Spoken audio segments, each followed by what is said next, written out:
We live in a world that's increasingly moving faster. Therefore, it's also asking us to keep up.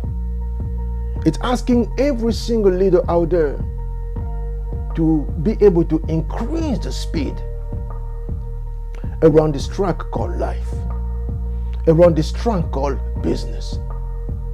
You have to increase your speed, your ability to come up with strategies, your ability to plan the proper next steps, and your ability, more specifically, to execute. Those who are unable to increase their ability to move faster, to come up with ideas and solutions at a faster speed, to strategize and to plan and eventually to execute faster, find themselves discarded or at best sacrificed. Why? Because life is moving faster. That's just something you can't deny anymore. So, in this world that's becoming more and more challenging for many leaders, many people are now reverting to shortcuts such as to cheat, corporately or individually. So you're going to try to find a way to get into the other person's pants, get into the other person's office, trying to figure out exactly what they're working on so you can be able to steal the ideas and go on to deliver the ideas and before everyone and execute them faster before anybody can realize that these ideas were not yours. Some other people simply say, yes, I can do that, so what I can do at least is start taking drugs, start taking all kind of PEDs. As far as the corporate life is concerned, as far as life is concerned, take all kind of different supplements to help me be able to keep up with the rest. So I'm going to sleep only about 4 hours on a daily basis, but for the rest of the time, I'm going to be basically ingesting all these different supplements that are going to help me stay awake, stay alert, so that I don't fall asleep at the office, I don't fall asleep around these meetings, because people will be watching me and I need to be able to be sharp and deliver.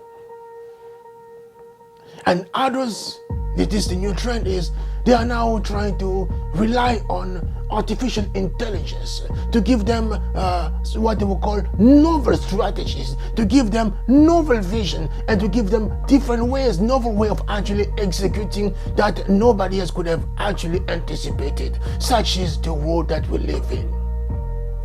What if I tell you that you could actually be the fastest mind in your boardroom, the fastest mind in the office, the fastest mind in the marketplace, without having to cheat on anyone, without having to go on to start relying on artificial intelligence, without having to rely on drugs? Would this be something that can add some value to your life?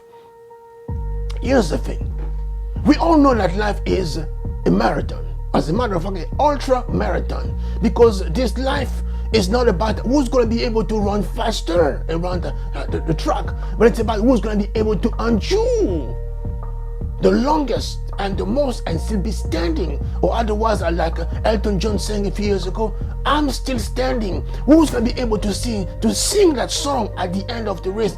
I'm still standing. At the end of the day to sing, I'm still standing. But even though it's an ultra marathon, at one point or the other, your team will expect you to run faster than the people around you. So when it comes to running faster, you then have to learn the basics or the fundamentals of this thing called sprinting. Every form of sprinting can be broken down in 3 different phases. And most coaches in the world of track and field will agree with me. It will be broken down in 3 different phases. They will say to you, yes, the first thing that you have to do as far as sprinting is concerned, you have to understand that, yes, for the first few meters or yards, you are supposed to be focusing on one key thing: acceleration or sprinting. You have to be able to find ways to accelerate. That's number one. Number two, you have to reach a place where you have to now start focusing on floating. So you'll be able to accelerate and to sprint fast enough to get your engine going and build the momentum. And now at one point, you simply have to let your body start floating in the air. As a matter of fact, if you can look up any picture of an elite track and field athletes running on the track, you're gonna see that at one point it looks like they're simply floating in the air because they have reached top speed, and they simply let the body simply carry them. That's simply the ability now to float on the track.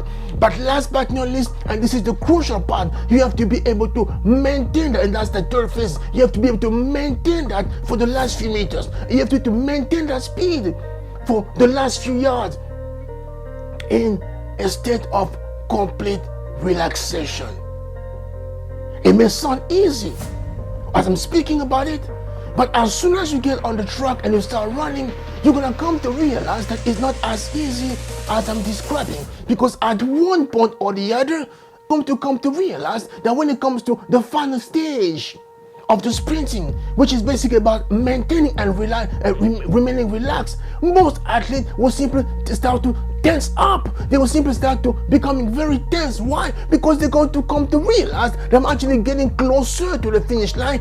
So I'm not sure if I'm going to be able to maintain the speed. I'm not sure if I'm going to be able to make the podium, be amongst the top three. And as I'm doing this, slowly but surely, your body is now tensing up. Your shoulders are now going up, and as they are going up, the brain is simply saying, oh my goodness, yeah, something is up. The amygdala is simply saying, yes, fight or flight. So this is not going to be an easy race. The brain, the nervous system is simply saying, my goodness, now we are moving from the parasympathetic to the sympathetic mode. So this is basically a place of high alert. So there's no need for me to try to deliver all the things I was supposed to deliver. I just need to now protect myself. This is now survival mode. And this is where most people eventually lose the lead and simply see others move to the first place, move to the first three places, and find themselves in the back just watching other people's back how the race is going to be closed. And this is very key. So you have to be able to understand this phase, these three phases of sprinting. You have to be able to know that at one point, as you have the idea, as you have the solution, you have to be able to accelerate. And as you're accelerating, the second step, the second phase of the sprinting will be all about floating. You have to come up to a place where you have built enough momentum to let yourself float. So there's no need for you to stay pushing as you are floating. But as you're getting close to the finish line, you have to be able to maintain a stance of relaxation, and you can maintain that and let that carry you to the finish line and all the way to the podium where you so belong. So when it comes to precisely getting to that place, that mental and physical space where you're going to be able to optimize your focus, optimize your productivity, and optimize what I would call your creativity around the race of life or the race in your business. This is basically where I would like to spend some time with you and to give you 5 steps to consider when it comes to strategy, as far as how precisely to make sure that you're always going to be the one leading people. R stands for what?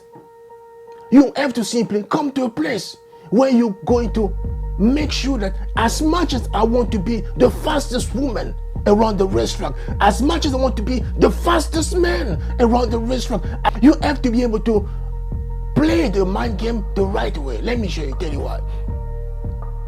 Every athlete at the highest level, they will tell you that yes, in the moment leading up to the championship, in the moment leading up to key competition, most athletes simply show up and try to keep the cards to themselves. They try not to expose the game too quickly before everybody else, because they don't want anybody to see how fast they have now become.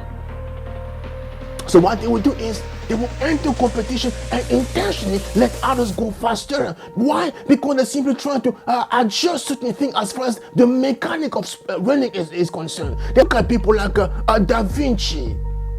Da Vinci was not a learned man in the sense of actually having gone to school. But Da Vinci was a man who used his first strategies to a level unseen before him, unprecedented. How? He would basically let other people go on as they're going on, is simply trying to see, my goodness, they are doing this. How about we find a way to do this better? I can see that the army is fighting this particular way, but how about I start creating something that will look like a tank? And this tank will not have to be moving and do anything crazy, but just the sheer side of the tank is going to cause fear in the enemy's camp. So he was now able to strategize and come up with an idea that was simply ahead of his time. It was miles ahead of his time, because why? It was used to use other people as a rabbit in the race called life. And the person is that name comes to me is Onassis. Onassis was not born to a rich family in Greece, but as he arrived in Argentina, he started basically using the other people around him as rabbit to see what was happening and to see how he could come up with faster ideas, with faster vision and faster way of executing. That's how slowly but surely he got to a place where he became one of the richest men of his time. E for what? Empty. You have to come to a place where you can empty your mind. You cannot enter the race of life with a mind that is cluttered. You have to find a way to develop within your routine and the ability to empty your mind, either through journaling or simply having people you can work with that can help you empty your mind. That's E. B for what? You have to come to a place where you simply have to focus on your BPM. Is your heart rate. Why is that important? Because your heart rate determines your ability to remain even keel even in the face of the most dangerous competition. Let me tell you why. Athletes, they prepare basically for the big competition in empty arenas, in empty stadiums. But as they reach the big competition, they'll come to a place where the stadiums are filled, the places are filled. So those who are able to now maintain a state of mind where the heart rate is now going faster are the one who are able to execute. But those who arrive at the track, those who arrive at the competition, and all of a sudden they freeze because the heartbeat is like, they come to a place where they're going to freeze, because as they're doing that, as I've been saying for the past few days, the sympathetic system is going to be activated. And as the sympathetic system is activated, the amygdala simply say, my goodness, this is the time for me just to kick in. It's about fight or flight. So I'm not here to actually deliver, I'm here to simply survive. And as you enter the race in survival mode, my friend, you already lost before the race even started. So again, that's being for maintaining your BPMs, maintaining your heart rate at a particular level. A for what? Adjust. No matter how quick you can be when it comes to responding to the gun that simply says time to go run faster, there's always going to be a time where you're going to stumble around the first few steps. But as this happens, you have to keep in mind that life is not about having the flawless execution at the beginning, but it's about all adjusting. As you're stumbling, simply say to yourself, yes, I'm still operating in parasympathetic mode. I'm calm, I'm zen, I'm composed. I'm simply going to find a way to adjust now my stride to come back to a place where I'm going to deliver. And the last letter, which is simply R. R for what? You have to come to a place where you ready your mind. The first few seconds before the race, there's going to be noise around me, but I have to come to a place where I need to switch everything off and flip the switch and be ready now to deliver, ready now to kill, to go for the kill. Why? Because you know that your organization depends on you. You know that your family depends on you. You know that your community depends on you, and you are not there to socialize. You are not there to be distracted, but you are there to simply execute. And that ability to execute depends on one key thing: your readiness to simply flip the switch and forget about everything that's happening around you and focus on what's ahead of you. And that's how, my friend, slowly but surely, you're going to come to a place where you're going to start optimizing your mind, your mental space, to reach a place of greater clarity, so you can start delivering productivity the way you're supposed to, and now get the leadership that you so deserve as far as the boardroom and as far as your industry is concerned. All right. If you've been enjoying this video, please make sure to share it with as many people as possible. And of course, don't forget to subscribe and hit the notification bell so that next time we put together a video, you can be amongst the first one to see it. All right, now back to our presentation. As a matter of fact, before I go, just a quick reminder again. As far as the strategy is concerned, simply remember that this simple acronym: rebar, R-E-B-A-R, rebar, and moves other people as a rabbit. when it comes to letting them give you, letting them show you exactly how fast they're going, and use that opportunity to simply adjust everything. E for empty your mind. Empty your mind before you get into the race. Get into the daily habit of simply emptying your mind on a daily basis so you can maintain that momentum you're going to build in the first few meters of the race. B for what? Come to a place where you simply have to maintain your BPM. Make sure that you practice your breathing on a daily basis. Build this ritual in your life on a daily basis. Every single day, for the first few minutes of the day, spend 5 to 10 minutes just working on your breathing. You inhale for about 4 seconds, and you exhale for about 8 seconds. You inhale for about 4 seconds, and you exhale for about 5 seconds. When you maintain it for about 5 to 10 minutes, what's going to happen is the heart is going to simply come to realize that this is now the new cadence we're supposed to maintain as far as life is concerned. And before that, this is going to become the norm. And this is very key, because the sooner you actually get to a place where you actually master this thing, the better it's going to be when it comes to key competition. That's for BPM. A for what? Adjust. No matter what's going to happen to you, learn to find a way to simply adjust your stride and get back into the race.